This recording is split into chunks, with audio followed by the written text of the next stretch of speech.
بنانا سکھایا۔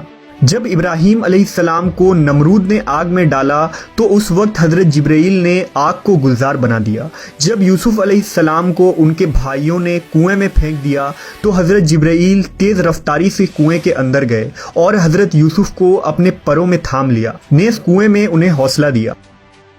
جب جبرائیل علیہ السلام لوط علیہ السلام کے یہاں مہمان بن کر ٹھہرے اور قوم لوط نے ان کے گھر کا گھیراؤ کر لیا تو حضرت جبرائیل نے ان لوگوں کے منہ پر اپنا پر یوں مارا کہ وہ سارے لوگ اندھے ہو گئے۔ اس کے بعد قوم لوط کے علاقے کو اپنے پروں پر اٹھا لیا جو 5 شہر پر محیط تھا اور انہیں زمین پر پٹک دیا۔ جب زکریا علیہ السلام نے اللہ سے اولاد کی دعا مانگی تو جبرائیل علیہ السلام ایک خوبصورت جوان کی شکل میں ان کے پاس آئے اور انہیں ایک نیک و صالح اولاد کی خوشنجی دی۔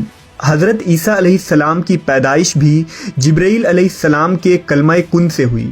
مختصر یہ کہ پیغمبروں کے واقعات میں حضرت جبرائیل علیہ السلام کا ایسا کردار ہے گویا آپ نے دنیا کی تاریخ کو بدل ڈالا۔